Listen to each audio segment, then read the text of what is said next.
Hello, this is The Hunger Games by Suzanne Collins. Tone and genre. What is tone? Tone is how the story feels.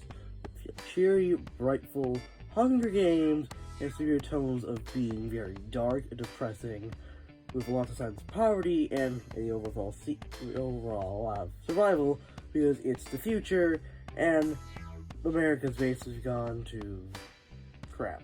Very bad. It's gone really badly.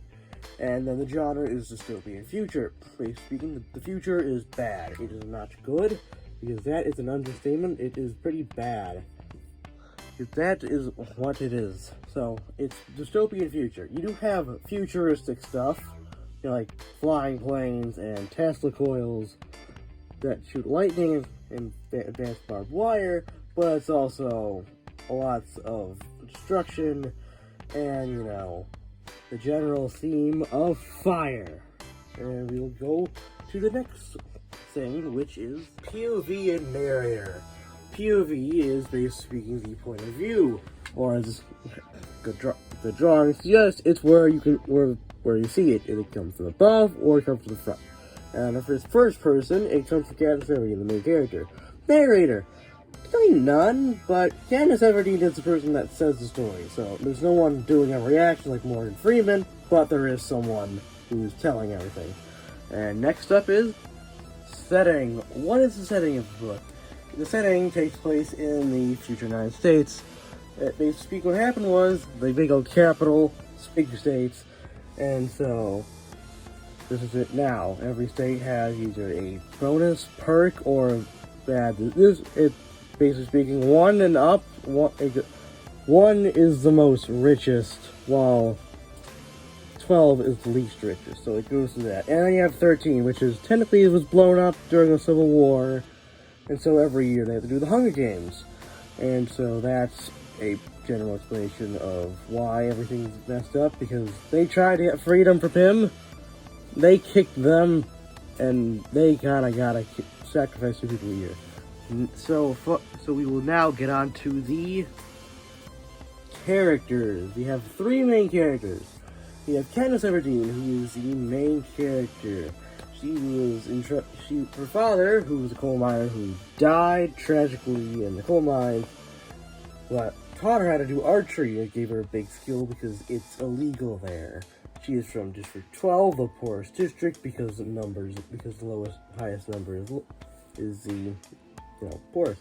We have Peeta, the love interest. Basically, love interest, kind of, because it's more or less just for show, so they can get more ratings and more views and more money to help them win the games. And he also is really great at making friends and good at intimidations. He's also the son of a baker, so he got that. And then we have Haymitch, my favorite character. Because he is alcoholic and wise, and also has PTSD from seeing other characters die in previous books previous games, and that's like over 100. A lot, yeah. And he's also a great mentor. So after this, we will go on to the plot. The plot for this book is basically speaking after the entirety of the 12 districts lost the Civil War to the capital. They have to sacrifice 2 people from their district, aged 12 to 18, and to go to a bloodbath in the capital. Their names get picked out of a hat, and one winner, because only could be one. It's everyone versus everyone, so free for all. You can have alliances, yes, but they're also going to be betrayed.